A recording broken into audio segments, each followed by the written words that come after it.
Hello, everybody. Welcome back to the channel for the third and final of our promotion specials. We did the Sheffield United one, and everyone said you've got to do a Norwich one, you've got to do a Leeds one. So we've had Ben from the Blades Pod on, we've had Connor from Talk Norwich City on. And it's just randomly turned out that it's first, second, and third order, although we did not know this before Saturday. So please welcome Andy Dalton at LUFC Stats on Twitter. Andy, how you doing? Very well, thank you. How are you? I'm all right. Yeah, I think I've got my research done, but Yes, Leeds is Leeds is just Leeds, isn't it? And it it is. Yes. it requires a certain slightly different approach than the others two. But Andy, with the other two, we kind of tried to find the genesis of a promotion campaign, and it turns out that normally happens about a year or 18 months before the promotion campaign actually happens. They don't just come out of nowhere. So for Sheffield United, we started the day Chris Wilder walked in. For Norwich, we started the day Stuart Webber walked in. So for Leeds, we're going to go back to the end of the Chileno period. So I'm going to take you back to the 7th of May 2017, and we're going to go from there and try and work out how this push has happened, and then get your read on ultimately what you see transpiring. So 7th of May 2017, Leeds draw 1-1 at relegated Wigan. It's the final game of the 16-17 season. Chris Wood scores his 30th of the season, and Leeds finished 7th, one place off the playoffs. And this is going to be the end of the Chileno period. That's right. Yeah. Can you just give a little bit of a summing up of 16-17 under Gary Monk with Chris Wood, and just the Chileno period as a whole, so we can move into Mr. Radrizzani? Yeah, sort of starting with the Chileno period. It's obviously been very well documented over the past few years. He came in sort of not so much a blaze of glory, but in a blaze on transfer deadline day, January 2014, claiming that he owned the club. Although he bought the club, should I say. Mad Friday, transfer deadline day. Ross McCormack went on TV wanting a move, and it was a hell of a. I remember watching it on Sky Sports News with Jim White and all that. Day after that, we beat Huddersfield Town 5-1 with Brian McDermott not in charge in the dugout, and we all think Torino's taken over. So it was a kind of a soap opera to start with back then. He then gets ratified by the fit and proper persons test in, I think, April of that season, after Leeds lose 1-0 at Wigan, and obviously we don't know what's happening sort of on and off the pitch. Dave Hockaday is then given the Leeds United head coach job, which a manager that not many people have heard of. Obviously, I'd done my research on him from Forest Green, and it kind of was the season 14-15, 15-16 that went through. Dave Hockaday, first manager, Darko Milanic, who came in, a Slovak that came in from, I think, Sturm Graz, and then Neil Redfern took charge. Following season, Uwe Rosler comes in, last, I think, 12 games off the top of my head, and then Steve Evans kind of settles the ship, and Leeds finished in a respectable position. And then Gary Monk comes in now at the start of the 16-17 season, and no one quite knew what to expect with Gary Monk. That he'd done well at Swansea, he'd done the double over Manchester United in his last season at the Swans, and it was a slow start, it was a bit of a slow burn. I think they won one in the first 6 games away at Sheffield Wednesday, and even then there were murmurings, obviously the Chileno being the sort of man-eater he was with managers back then, that Gary Monk wouldn't see out the season. But slowly but surely, Leeds played some lovely attractive football. They went to Carrow Road on Bonfire Night 2016 and won 3-2, thanks to a late winner from Ronaldo Vieira in stoppage time. And from there on in, the season just kind of grew and grew and grew. Obviously, they brought Pontus Jansson in at the time. He was a really important signing, sort of that transfer deadline day window. And they're playing some attractive football, 1-4-1 at Preston on Boxing Day. And you thought that this would be a real opportunity for Leeds to finally end so many years outside the world of the top flight. Obviously, I know Ipswich have got the record at the moment, I believe. I think they were relegated in, sorry to that, 2002, and the longest team out the Premier League for that amount of time. The season got to a certain point. We beat Brighton 2-0 at Ellen Road on March the 17th, 2017, two Chris Wood goals. And you think at that stage, Leeds are 8 clear of the playoffs, and I think they're looking very likely to make the top 6. And the end of season lottery. Unfortunately, they went on a bad run. They lost at Reading on April Fool's Day. They lost at Brentford the following Tuesday, despite beating Preston handsomely at home on the 7th, 3-0. They were dropping sort of daft points, especially away from home. Drew at Newcastle. Chris was going the 90th minute or something on those lines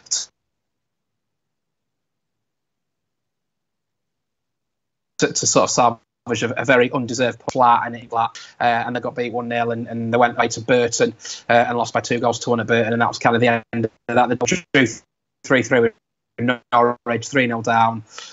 Wasn't enough. They went to Wigan and drew 1-1, and they were singing for Gary Monk. I remember doing the game on commentary, and it was signed Gary Monk. And then a couple of weeks later, Andrea Radrizzani takes full control of the football club from buying it from Aston Cellino, and the news filters through that Gary Monk couldn't work out. It's not so much differences, but I think it was more the director of football route. Obviously, Victor Orta has come in and done a very good job, certainly this season. And obviously, Gary left the football club, and we're all a little bit bewildered at the time because we played some really nice football. It recaptured the city, it recaptured the emotion of the city, and kind of another one-season wonder. And you're kind of thinking, where do Leeds go here? Not a lot of names linked with the post at that particular time. Now, I took Karanka. I know it was at Middlesbrough. I think he was linked somewhere along the lines with his links with Victor Orta. So that the summer of sort of 2017 was the big question: who would take over Leeds United? And the news came through, I think, in sort of end of May, beginning of June time. Thomas Christensen was appointed the new Leeds United head coach. Didn't really know too much about him. I think he actually played at Barcelona in his youth time. Didn't know too much about him managerially wise, but he sort of carried on the work that Gary had done, certainly for the first half of the season, that Leeds were sort of up there top 6 and challenging. And even at the start of the 2017-18 season, they found themselves top of the league after beating Birmingham on a Tuesday night at Ellen Road. And sort of after Christmas, the form just completely deteriorated. The discipline, they were getting players sent off. You probably remember Yunan O'Kane being red carded at your place for an alleged headbutt, and the season just completely fell to pieces. And after a 4-1 defeat against Cardiff City, he was relieved of his duties. And to many people's surprise, Paul Heckingbottom came in.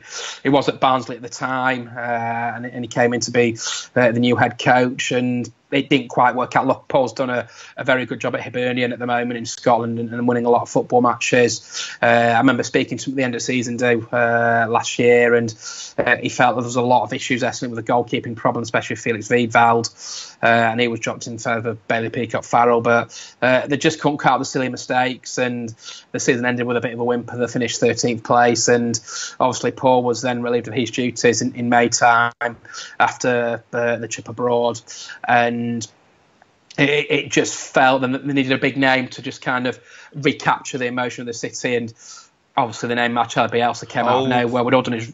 Hold that thought, yeah. So you covered a lot of ground there, Andy. So let me just wind back in my notes a little bit, because we need to just talk about some players, because the genesis of the side that we're going to talk about with Bielsa actually kind of starts. I mean, you already mentioned Janssen had come in on loan, and that's going to get firmed up. But so if we go back to Christensen's first month in that transfer window, so Chris Wood, off he goes to Burnley, and there's just that brings in 50 million, and there's just a whole host of names, a few of which are actually important this season. So in come Forshaw, Janssen, Saiz, Roberts, Alioski, De Boek, Sacco, Klitsch, Sabitsky, Grot, Halm, Ekuban, Ideguchi, and Wiedwald. So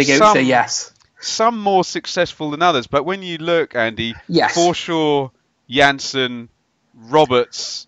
Did I miss Alioski off there as well? No, you said him. You said Gianni Alioski. Yes, I did. So 4 of last weekend's starting team. Just talk to me about that. I know you're kind of used to a bit of a revolving door at Leeds, but talk to me about that transfer window and the genesis of this team. I certainly think the summer transfer window, look, there was the ongoing story with Chris Wood. I was actually sat at the Stadium of Light, ready to go live to the Sunderland Leeds game, and it came through that he'd left a team hotel, which ironically was across the road. And you don't blame a player for going to the Premier League. It happens at all Championship teams, and you're wondering how the money's going to be spent. They bought in Jayrod Grot and Pavel Sabitsky now. I don't think they were meant for the first in that particular point. They're very raw players. Obviously, they've both gone out on loan at this moment in time. And then they brought in Pierre-Michel Lasogga, who was basically Chris Wood's replacement. He started off on a house on fire against Burton Albion and got a couple of goals. But just sort of going back, you look at Samuel Saiz, came and obviously gone back to Spain for personal reasons. Brilliant player on his day. Player, yeah. Just probably didn't have his day too often, unfortunately. Forshaw's been injured a lot when he's coming. I think he's done a decent job for Leeds. Janssen obviously been a massive mainstay of the team, certainly for the last 3 seasons. So you kind of look at it. You look at the squad that started against Sheffield United on Saturday in the 1-0 defeat. There aren't too many changes from the Heckingbottom side. From the Christensen side that he had for that first half of the season. So you go through to obviously Kiko Casillas coming. I think he's been a real safe pair of hands. Okay, he got sent off on Saturday, but that kind of happens in football. The defence has kind of built itself. Ayling was there under Gary Monk, Janssen Cooper. Alioski was a player that was brought in by TC. Again, done a really good job. Mateusz Klicker's been the one for me. Had a great first half of the season. He's also now gone away on international duty, recharged his batteries, and he's been a real success story. Callum Phillips came through the academy, made his debut in 2015 against Wolves, and then you look at sort of the front three. Tyler Roberts, I think, has done a really good job when he's filled in. I still don't think they know what his natural position is, if it's like behind the front man in the number 10 role, or on the left wing, or on the right wing. Pablo Hernandez, who's just God at Leeds United, he can kind of turn a game on a sixpence. Jack Harrison's another one that's come in this summer on loan, so I think he's done a decent job. And the big signing was Patrick Bamford, from what was different to sort of last time out, and I think on his day Patrick Bamford's one of the best strikers in the Championship. So you look at the squad, and the nucleus of the squad was built sort of under Thomas Christensen, and sort of obviously Mr. Bielsa has kind of kept that going, kept the work going. And you look at the squad side; it's a very small squad in comparison to the squads that Leeds have had down the years, really. So if we can skirt through Heckingbottom because he came in in the February and left in the June. I was at your game of Villa at the end of that season. I think it ended 1-0 to Villa. Yes, Villa on a Friday night. Steve Bruce game, and it felt like it felt like something wasn't right. MD Angus Kinnear says on the 1st of June, our objective is to bring in a head coach with more experience who can help us reach the goals we talked about since we became custodians of the club. So that brings us to June of 2018. And you'll be able to tell me, I don't know what other names were mentioned, but certainly to me, when I've read football books and whatnot, there's this kind of deity figure, this weird Chilean guy, and you read the quotes from Guardiola and Simeone, and Pochettino, and it started to happen, and then you kind of think, this is actually going to go through. This is ridiculous. So just talk me through this signing happens, because I sort of compared it to Benitez at Newcastle, and when Graham Taylor came back to Watford the second time, where you get a manager where you just think, right, this guy's a level above this. Talk to me about him coming and. I think a lot of Leeds fans were surprised and shocked that they could have not so much attracted a name like Bielsa, but very left field appointment that someone of that calibre we've probably not had. Probably since Howard Wilkinson's time at Leeds, and the news started to come through, the rumours started to come through, would he or wouldn't he? And then obviously the text came through, I think, from Phil Hay from the YP, that he'd been told that Bielsa had agreed terms to take over Leeds United, and he'd watched all Leeds' games last season, and the excitement slowly starts to grow in the summer months, and also you got the World Cup to watch as well, so it kind of takes your mind off it a little bit. But I think shock. surprise? Is this really happening? Possibly the highest calibre manager I've ever had in my lifetime supporting Leeds over the last 25 years or so. And yeah, just amazement. And I think if you asked anybody back on June the 1st or whenever Bielsa was appointed, they'll be sitting third, 1 point off the automatics with 8 games to go. I think you're probably calling for men in white coats. So no one knew how it would go. It's been an unbelievable transition. Played some of the best football that I've certainly seen in a long, long time. And just absolute amazement that we've got a manager that has managed at the World Cup before and managed massive egos at the World Cup before. So we'd heard all of 3-3-1-3 and the most ridiculous press you'll ever see. Yes. And I was told about a game between Barcelona and who was the team he managed in Spain? Did he manage Seville? Red and white stripe, Athletic Bilbao, and I was told. I was told to look up that one. We know he's had all of the pre-season, and we're hearing about this intense football. As you said, in comes Bamford. Barry Douglas does that weird thing that some promoted players often do and immediately drop straight back down into the division they've just got promoted from. But other than that, you mentioned already a few loans: Brown, Blackman, Baker, Harrison, and Leaf Davis, presumably just one for the future. But not much in the way of signings come in. But by the 18th of September, Leeds beat Preston 3-0 at Ellen Road. They've won 5 and drawn 3 of their first 8 games, and they're 3 points clear at the top of the league. Talk to me about just those first 8 games and how quickly did you see the plan and how far were they ahead of everybody else at the start of the season? I think without getting too carried away, because football fans are notorious for getting carried away very, very quickly. I mean, I think we're going to win the league after 1 game.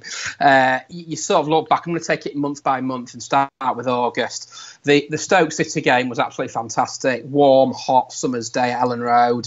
Sky in town, as they always are for most Leeds games. And we play a relegated side off the park. 1-3-1 could have had a lot more goals, and that kind of set the tone for me because look, you don't know how the season's going to pan out after your opening game of the season. You could win your first game and go on a horrible run, but we kind of kept that form going in the early months of the season.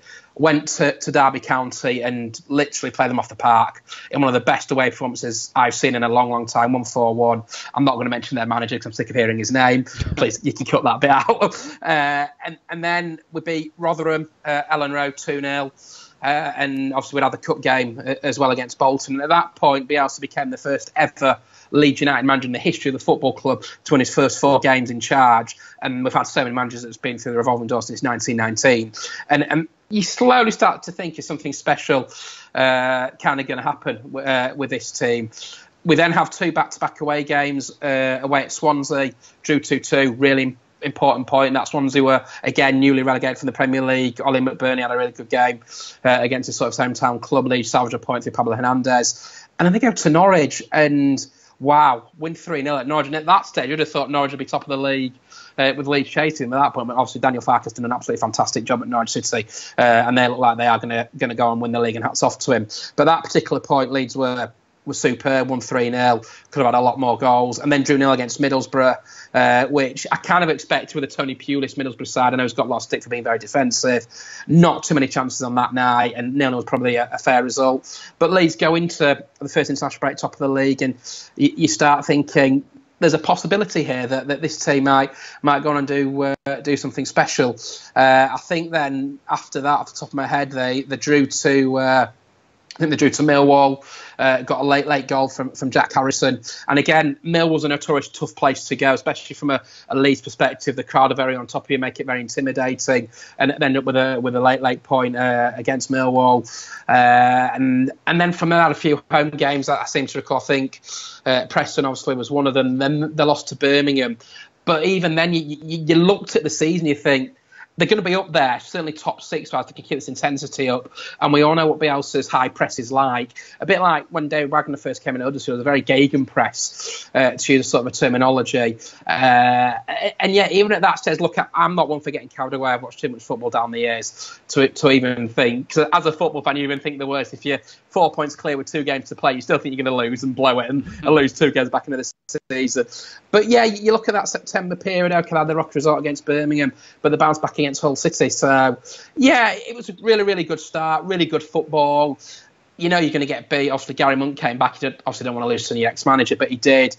But yeah, really encouraging start. To me, it's too early to get carried away because the table doesn't really sort of take shape. So I sort of say November, December time, then you get an idea if you're going to be up there challenging mid-table obscurity or sort of fighting for the drop. And I was really impressed with the way the team had clicked so quickly, scoring goals left, right and centre, and had a really good start. It was really encouraging sort of going into sort of September, October time that we were up there amongst the higher echelons of the Championship.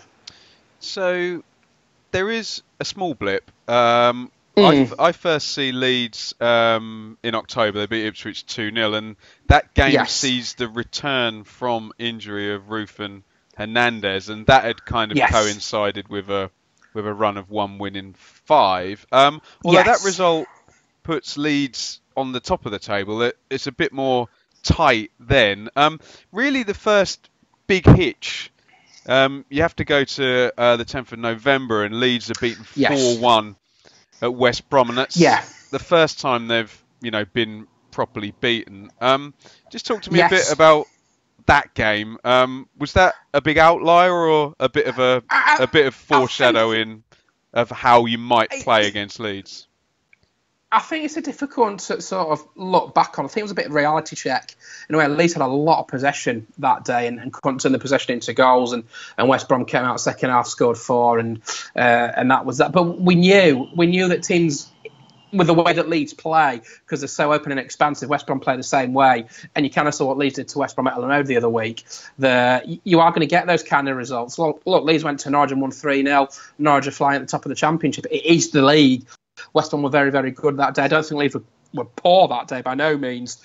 I think it was just a case that Leeds didn't take the chances, and sometimes you need a sort of a reality check and a kick up the backside, so to speak, to sort of get you back on track. And after that game, they went on an unbelievable 7-game winning run, as I'm sure we'll come to winning games at the death at Aston Villa. It's just before Christmas, and Blackburn Rovers on Boxing Day. Yeah, absolutely. So that's the golden period. So we're back from the international break.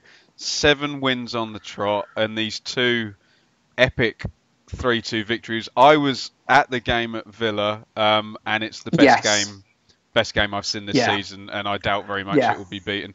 And then, incredibly, the next game, another 3-2, and Roof scores in the 95th minute one week, the 94th. So we get to Boxing Day.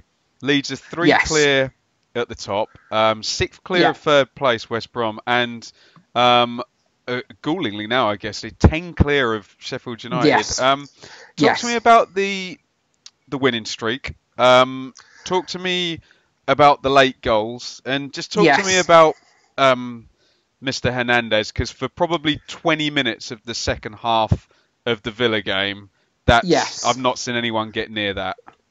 Just sort of going back to the start of the winning run, sat listening to the press conference pre-Bristol City. Bailey Peacock-Farrell comes back as injured, so you're thinking who's going to go and goal. Obviously Blackman had broken his leg in the reserves. He was going to make his league debut for Leeds. Young Will Huffer comes in. Leeds go on and win the match 2-0 and play really well. I think Josh Brownell got sent off, and that was kind of the boost that Leeds needed. They then play Reading on the Tuesday night, if memory serves me right.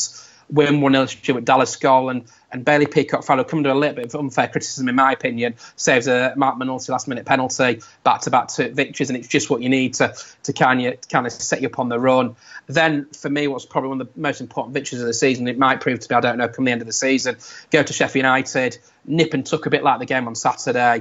Mr. Hernandez, as you mentioned there, got the only goal, massive victory. We lost Liam Cooper, we lost Stuart Dallas through injuries, so we did it the hard way. Jack Clark comes on, who's been, to me, one of the most, probably one of the young players of the year with Jamie Shackleton. Pablo scores the winning goal, and you're going into it 3 on the bounce, beat QPR, coming down from 1-0 down, get a penalty for the first time in 58 games. and then you're going 4 on a row. How long can this run last? You then go to Bolton on a freezing cold December day, pouring down with rain. Bamford comes off the bench and gets the goal that he needs to make it 5 out of 5. And then you go to Villa Park.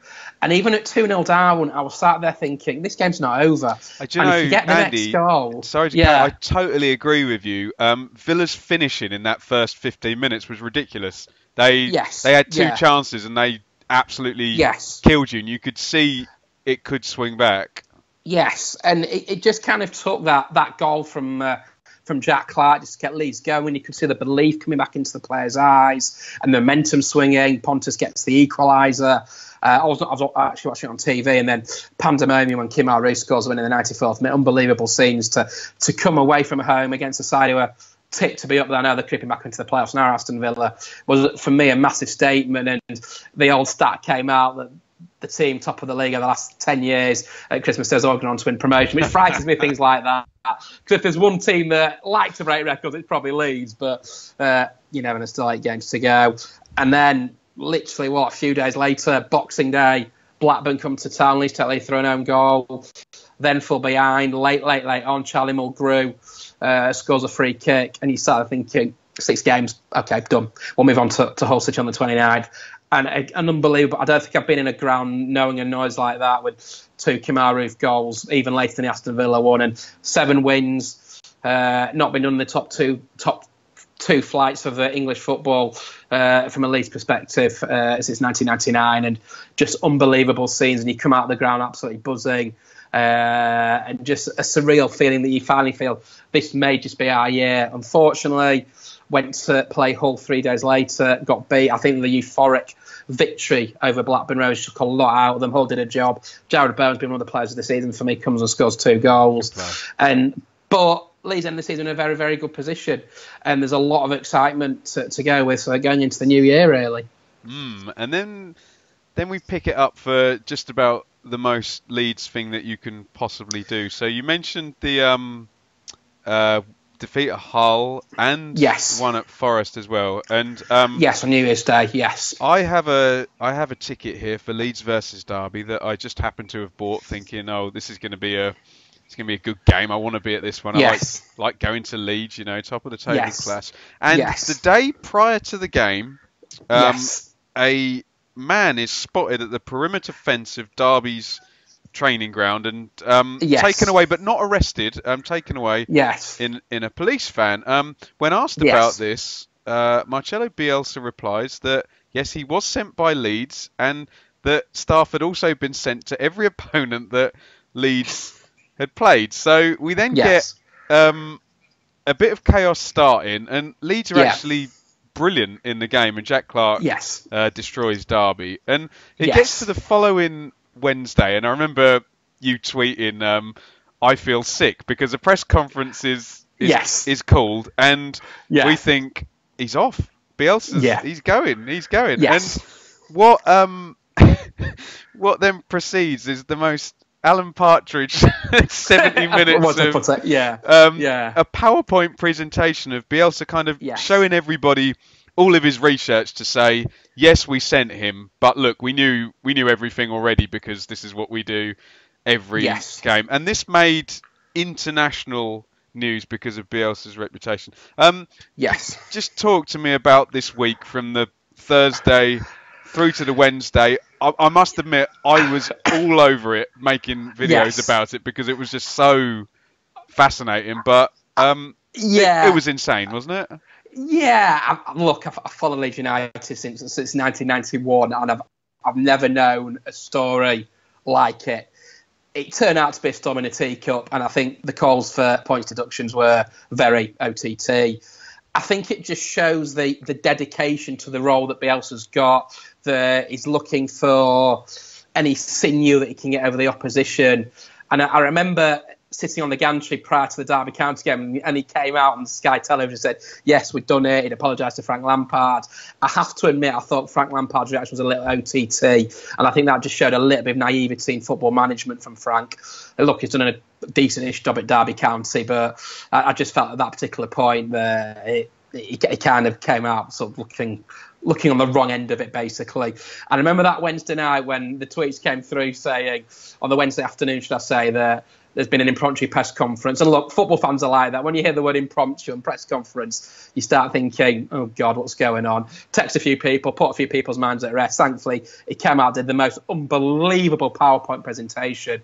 It shows his dedication to the job and what he's done at Leeds, with looking at every single iota of every single player that Leeds have, every single team Leeds have played, should I say, and just unbelievable to see the amount of detail that he goes into, and following on the press conference online was just absolutely fantastic, and a real insight into the work that Marcelo Bielsa has done at Leeds United. And I remember Derby played Southampton that night in the FA Cup, and I think Lampard came in the press conference and said, we do our own research as well, and obviously Derby are where they are in the league, Leeds are where they are in the league. Just a very surreal week, but I think it just comes with the territory of supporting Leeds United, that expect the unexpected. And I don't know if it affected the team's performance against Stoke. Obviously it didn't against Derby County, because they played Derby County off the park, and he said Jack Clarke was absolutely fantastic that night. But yeah, just a surreal episode. And I think it was Steve Lansdowne at Bristol City coming for a points deduction, which I found absolutely bizarre. So yeah, just another crazy week in the crazy history that is Leeds United Football Club, and it's something that will go down in history, that a man got caught for spying, and there's all sorts of other stuff going on in football. You look at the Bolton Wanderers situation with HMRC and other situations with diving and whatnot, and then Leeds get fined for a man spotted in a public highway watching training. So it is what it is. Exactly, it made a lot of people laugh, and I think it was just good that they could finally draw a line under it. Brilliant. And you can often summarise this stuff just by going, no, it's Leeds, isn't it? Do you know what I mean? Yes. Yeah. And I think that's the way you've got to look at it, that it happens. I've never expected, I've never known anything like it. And as I say, I think that the talk for points deductions, and I was telling people points deductions won't happen, because the EFL have got to have a rule set in place. Leeds knew that, and look, it's done now. It made a lot of people laugh, and I think it had to be put to bed when it was, and I'm glad it was put to bed, and then they could move on from there and go on with the rest of the season. But some brilliant stuff, and just for the average, Joe nerds like you and me to see yes. We know that Craig Bryson has gone out and covered left back for 4 minutes this season across yes. these two games, and absolutely, and also the little folder at the bottom, Daniel James, Swansea City, yes, absolutely fascinating stuff. So which another story to come to as well. Yeah, absolutely. Well, I actually do that now, because my next thing, I'm going across the Norwich game. So we're talking about the end of the transfer window now, and yes, Dan James has been identified. It would be a pretty perfect Bielsa player, actually. One of the now Traore's gone from Middlesbrough, probably the fastest player in the league now. But what happened with this transfer then? It just seemed like it wouldn't be signed off, I think, by Hugh Jenkins. And also now Hugh Jenkins has gone from the Swansea board.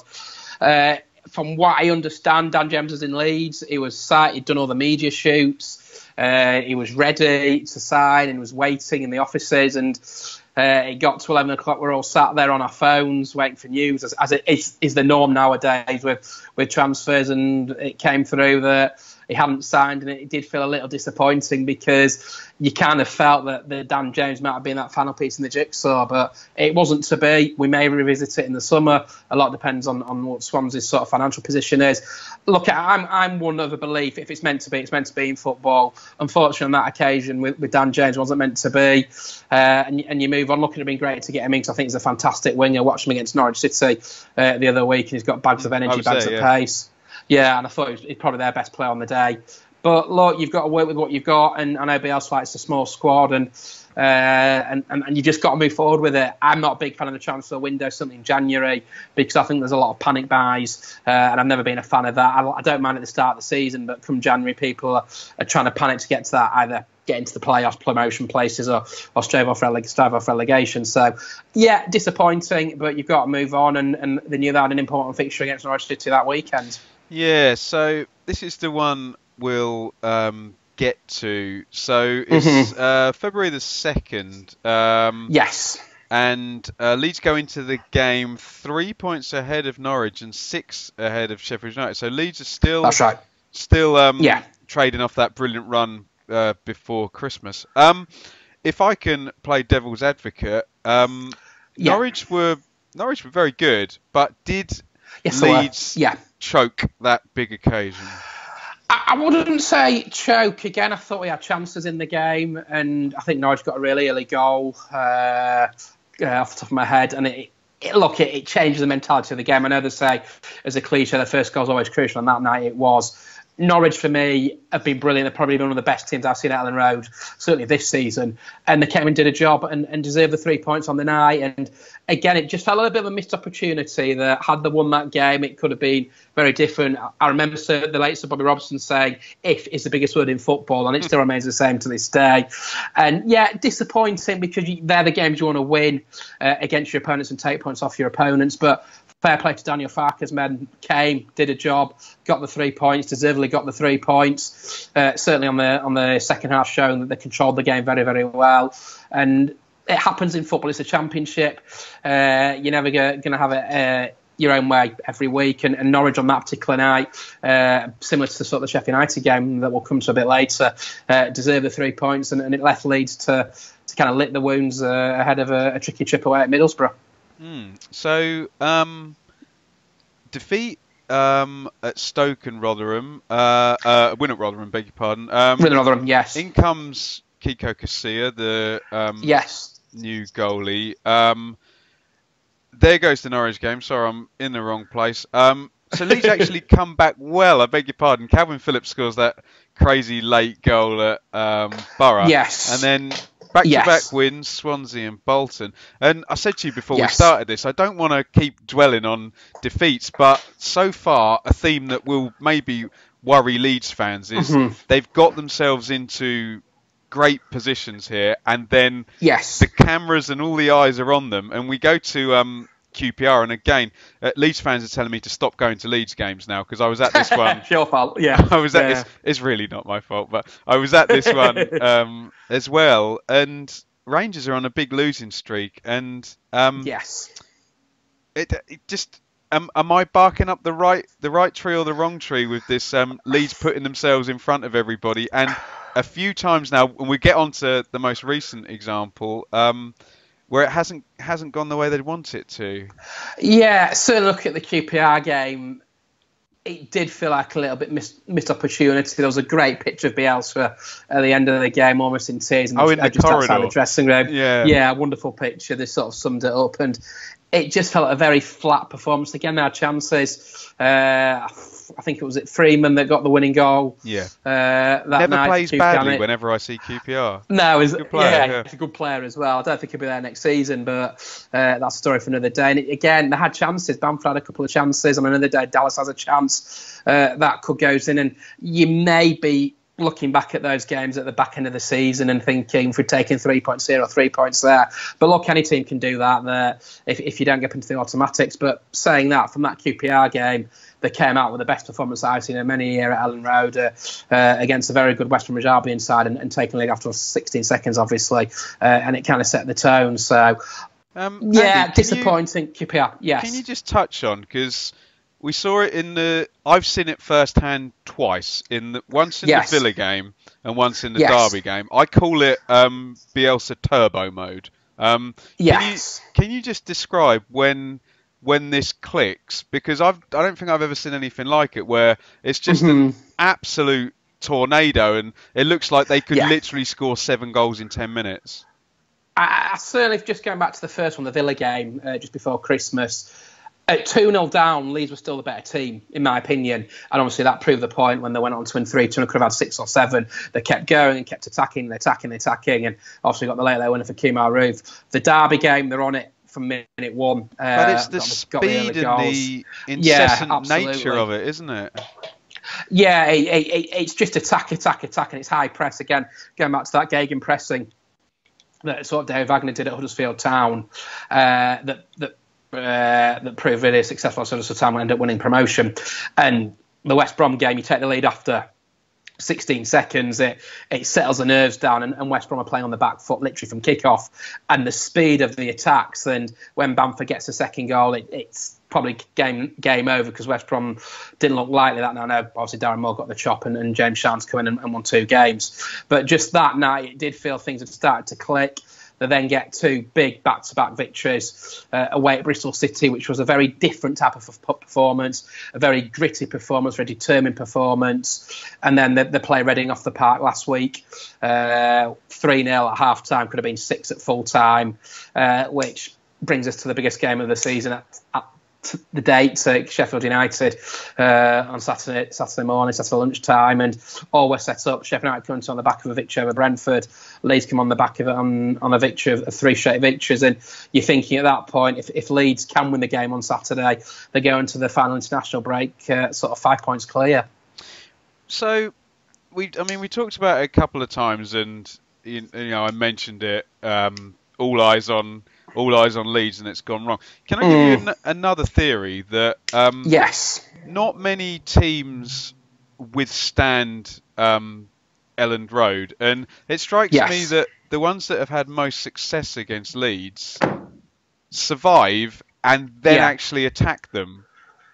Are they the ones that actually get the wins? And let's just do this Sheffield United game, because again, for 35 minutes it was all Leeds, and then it just ebbed away. And I know Roberts hit the post in the second half, but the game did swing, didn't it, around the 40-minute mark? Yeah, I felt Leeds had a couple of chances. Jack Harrison has a great chance in the first half, and had Leeds taken one of their chances that they did have, that it might have been a different game. Sheffield United, one of the best defensive sides I've seen at Elland Road all season, and credit where credit's due. I think Chris Uada came out in the press conference and said it was a bit of a smash and grab, similar to what Leeds did at Bramall Lane back in December.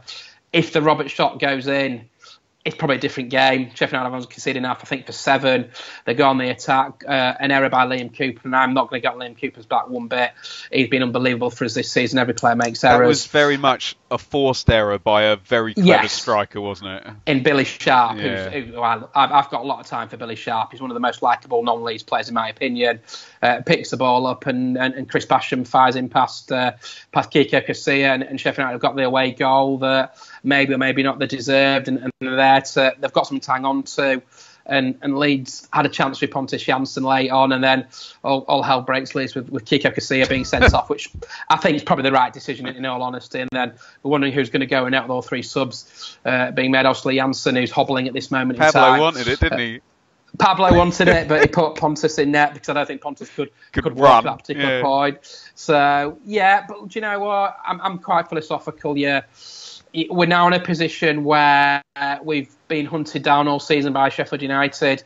We're now being the hunter, and we've got 8 games to go. And I think I posted a statistic on Twitter after the last international break, when we got beat by West Brom, went on a 7-game winning run. If we do that again, we'll be there or thereabouts come the end of the season. So there's still a lot of football left in this season, as far as I'm concerned. Let's look at these 8 games then. So I'll say them all at once, and you tell me what you think. So Millwall home, then 2 away, Birmingham and Preston. That's Sheffield right, Wednesday at home. That'll be a 3-game week. And then you're at, would we be at Easter then? I think we are. Wigan home. Yes. Yeah. Brentford away, that's... Yes, could be tricky. Yes. Yeah, it could be tricky. Villa at home will be interesting to see where they are at that point. Yes, yeah. And then you have the joys of Ipswich away. I certainly do. Presumably long since relegated Ipswich by that point. Yes. Look, how do you see it playing out? Because I'm looking at that. I'm thinking Preston away, tricky. Sheffield Wednesday at home, you should win, but it won't be easy.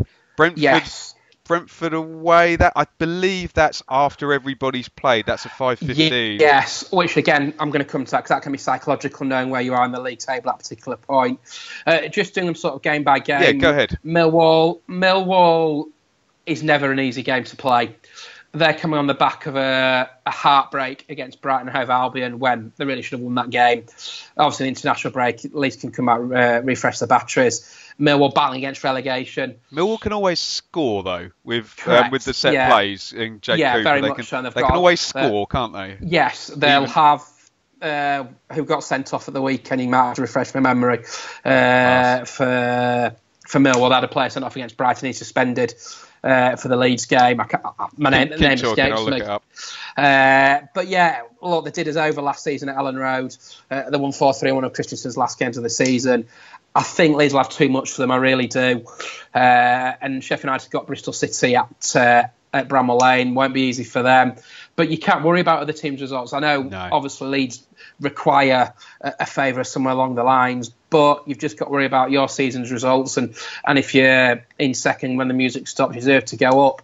What's vital for me, that 3-game week, the Leeds play Birmingham away and Preston away on the Saturday. Shane Ferguson, that's the guy that got sent off for Millwall and misses the Leeds game. Sheffield United, on the Saturday that we go to Birmingham, go to Preston.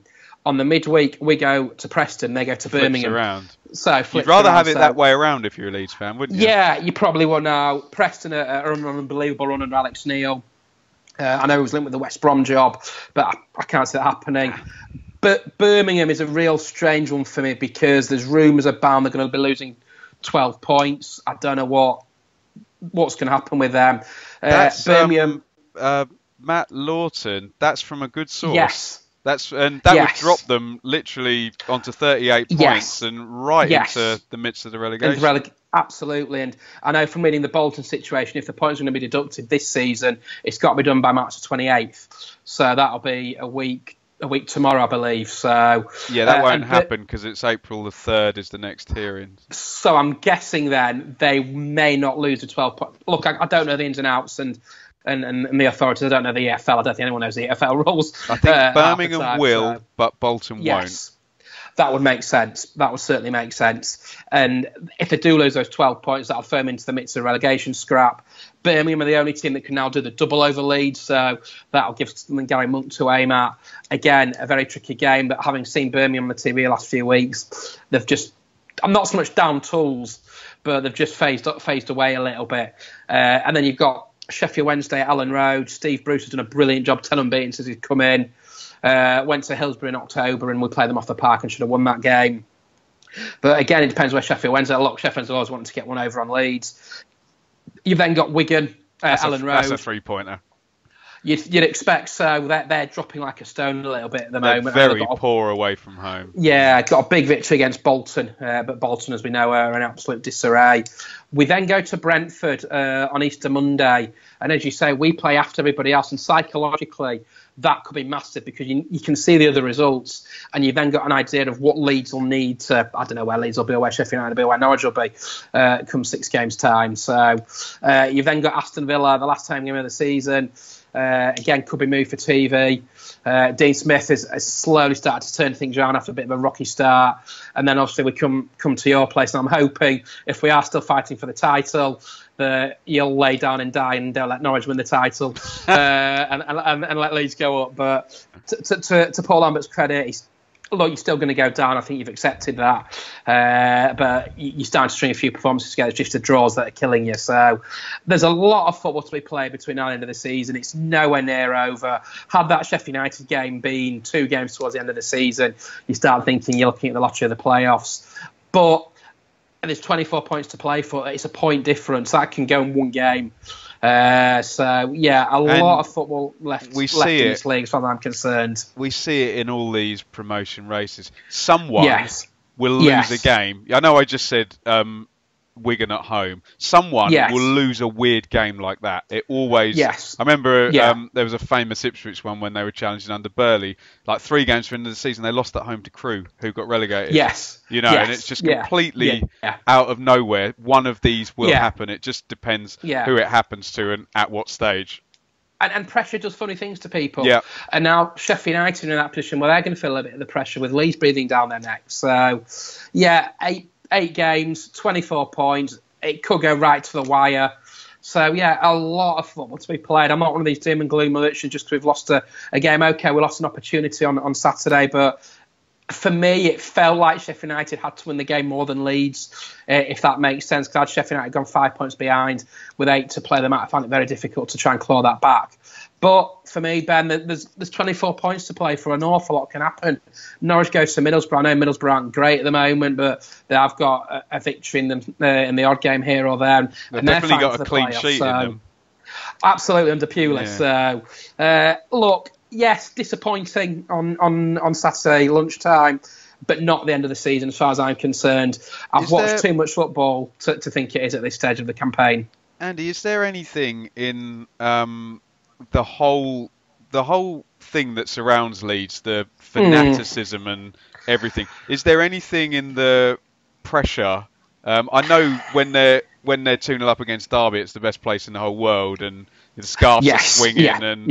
Is there anything that, because it's not like any other place, certainly in this division. You might liken it to a Newcastle or a Liverpool or something. Like that. Is there anything in that fanaticism actually puts more pressure on, and these big games become harder because of it? I think it's a tough one to answer. I think the fans crave success like at any club. And I think because Leeds have now been out the top flight for 15 years, that it's come a bit of a desperation in a way to get back into the Premier League. And I think, it's difficult to answer because at this stage of the season, as Sir Alex Wood used to say, it's squeaky bum time, and that's what it does feel like. But I think they've got leaders in the team. Look, Bielsa's managed at a World Cup. He's managed at the very, very highest level of the game. He knows how to deal with the games, and that message has got to come across on the pitch when they go out against Millwall in a week on Saturday. So, look, pressure can do strange things. Leeds have been, for me, in my opinion, in the doldrums for too long. But you've no divine right to be in the Premier League. You've got to earn that right in the Premier League. And just because we're Leeds United, we've now got to go out, get as many points as possible in these last 8 games, and see where it takes us. So pressure can do strange things. That I think with the big crowds, but we proved against West Bromwich Albion that we absolutely battered them into submission, that we can cope with these big games. Just the disappointments against Norwich City and Sheffield United. So, still a lot of football to play. We've had a brilliant season so far, and we shall see in sort of come May the 5th at 3 o'clock if there will be the silver lining, the happy ending. In Ipswich, yeah. Yes. You along with about 15,000 Leeds fans are going to show. Yes, something on those lines. Yes. If we'll forget the playoffs for a second, but if Leeds don't go up, period. However, what does Bielsa do? Yes. Oh, tough one. I think he'll stay around for another season. I think he wants to see the job through. I think he wants to see the project through. I think he'll still be here, come rain or shine, come what may. Look, it's what you don't want to be doing is starting again in the summer, because we've done that for so many years. We haven't had the same manager for 2 seasons running. And what I mean by that is same manager starting 2 seasons since Simon's and the 2011-12 season. That shows you since then we're not at the same time to start the same back-to-back seasons since then. So you need a bit of consistency, you need a bit of longevity. I think he'll be here whatever happens next season, because I think he's desperate to see the job through come the Premier League, whether it be this season or next. And what does Bielsa in the Premier League look like? Oh, that's a great question. I think they'll need reinforcements. I think it's a fine line, whether you do a Fulham and go out and spend 100 million and the league looks very lopsided. The team sort of looks very lopsided and they're heading straight back to the Championship. Or you go out and buy sensibly. Now, there's a player in Alexander Mitrovic who, using him as an example, probably won't want to play in the Championship next season. But they've got to spend sensibly. You can't go above your means and come crashing down. You look at Huddersfield Town; they've hardly spent a penny and are going to end up in the Championship with Fulham. How will the Bielsa team look like? I'm hoping a smaller Manchester City, if that makes sense. Not on that level of Manchester City, where they're going out and battering teams 4 or 5-0, because Leeds will need a bit some more players in the summer, but possibly like Wolves, who have done absolutely brilliant under Nuno. Also, they've got the super agent in George Mendes. So, look, it's exciting. I'd love to speak to you in August and say we're playing Man United in the first game of the season. Or sure, I'm to Lincoln City. I'll be at Rochdale. Yeah, I was going to say, or something on those lines. I'm trying to, or even at Mansfield if they come up. Got a decent point on Monday night. Look, it's exciting times. It's hard not to get too carried away knowing what's the end of the line. We've come this far. We've got 8 games to go, Ben, and as I'm a believer that if it's meant to be, it's meant to be. And if you finish second, you deserve to go up. If you finish third, you don't deserve to go up. It's as simple as that. And if Sheffield United do come out winning the next 8 games, they'll deserve to go into the Premier League. Simple as that, really. My view on it is that there are 3 good teams in the league. So what I would say to any Leeds fan or Sheffield United fan is, and it's a myth, the third place team struggles in the playoffs. 7 out of the last 13 years, third place has won in the playoffs. An absolute myth. And this year of all years, third are a lot. And unless Alex Ferguson comes out of retirement and goes to West Brom, do you know what I mean? No one's turning West Brom into what Leeds or Sheffield United are in that short time. So you would think that third would win the playoffs, whoever it is. But I know Leeds have lost 2 and Sheffield United lost 4 finals as well, haven't they? So there's a bit of a stigma with both clubs there in the playoffs. Leeds don't do playoffs. That goes back to 87 when they lost to Charlton. They were 1-0 up in the first half of extra time. John Sheridan scored, and then 2 late Peter Shirtless goals. Back in those days, Charlton were actually in the first division and Leeds in the second division. That, can you imagine doing that nowadays? Huddersfield might have a stay of execution if they won a game of football. Then we weren't in the playoffs again till 2005-06. I've spoken to a lot of ex-players about the Watford game that just froze that day. Got to Doncaster again. Didn't turn up in the playoff final against Doncaster, and then lost to Millwall in the semis. So I'm sure as an Ipswich fan, you've had many near misses in the playoffs. I think you lost to Bolton one year. I think you lost to Sheffield United 1-0. Charlton, Bolton twice. Charlton in the 80s, West Ham twice as well. Yes. I'm not. Look, the playoffs. I think Leicester are actually. Either Leicester or Palace are worse than us. There is a team that's worse than Ipswich, and might even be Sheffield United, to be honest. And I think Preston were up there until they won 4-0 at Wembley in 2015 against Swindon Town. So, the playoffs are great as a neutral. As someone that's been through the rigmarole, they are very hard games to watch because you are a nervous wreck watching them, because you know what is at the end of the rainbow, so to speak. And so, looking ahead, Andy, I know we're really throwing darts at the wall here, but it would likely be West Brom as well. I would have thought in the final. I would have thought, and possibly Villa in the semi. Assuming Borough don't collapse down any further. So it's not easy. No, it's hard to call, and on any given day, look, Huddersfield Town won the playoffs without scoring a goal in 2017. They won 2 penalty shootouts, so and they got an own goal. So look, I dread the playoffs. I think any football fan dreads the playoffs, because if you lose that playoff fan, that's it. There's no way back. And I remember coming back from the Doncaster game in 2008, and the coach on the way back from it was just deathly silenced, that you had nothing to look forward to. England hadn't qualified for the Euros. It was a dull summer. So, I'm trying to take each game as it comes, trying to remain calm as possible. And let's see, as I was saying, I can't emphasise enough, there's so much more football left in this season to run. We've not even reached the 40-game mark yet. As I say, it could all chop and change in a couple of weeks. I think you're right though, Andy. It's that 3-game week, isn't it? Birmingham, Preston, Sheffield. That one, you could win it or lose it. Well, you certainly couldn't win it, but you can certainly lose it in that week if you have a bad week, can't you? I'm not sure where Sheffield United are that day. We play Sheffield Wednesday, I think on the 13th of April. But there's so much to be played between now and May the 5th, as I say, and I think they've got to sort of take it with both hands. It's engrossing, and I think they've just got to go there and try and do the job. The players have come so far in 38 games. They're the 3rd best team in the league at the moment, and they've got to grasp this opportunity, because you never know when an opportunity like this may come around again. Absolutely. Andy, brilliant stuff. I think we've taken it from Mr. Redrazani taking over through a few managers.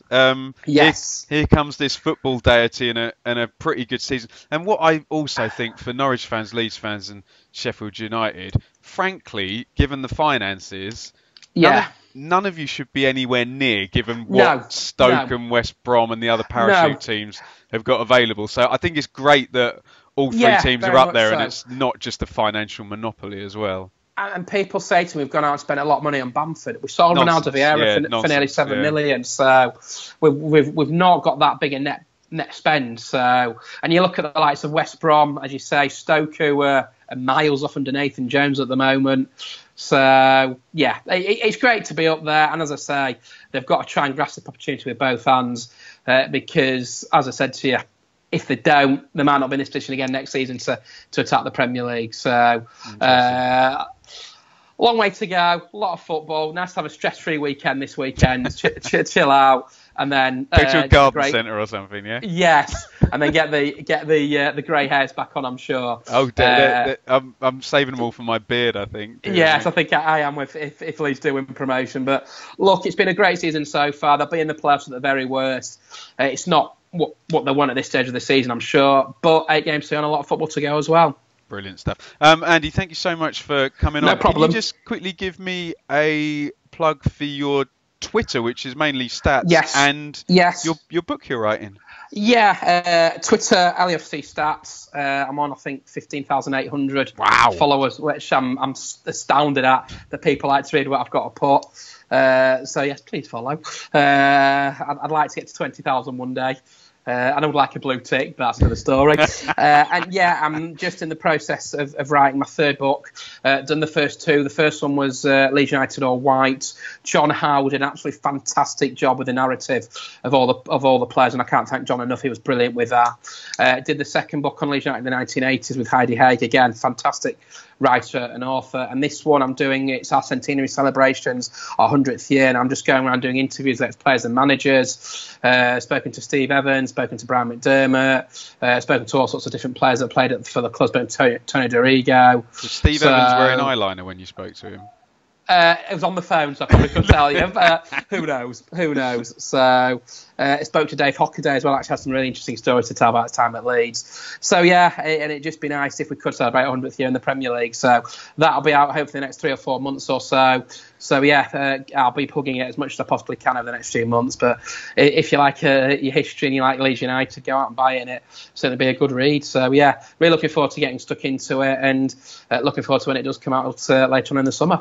Brilliant stuff. Andy, thank you so much for coming on. Obviously, no problem. Obviously, as a championship YouTuber, yes, you kind of don't want Leeds to go up because it's so great having them in the division. But hey, may the best team, absolutely. Team, and as I said, if Sheffield United finish second, they'll deserve to finish second and deserve to go up. And if Norwich win the Premier League, win the Championship. Get ahead of ourselves there. If Norwich City win the Championship again, they'll deserve to do it. And that's the way I look at it. It's no fleet where you are after 46 games. That's knowledge I've always learned.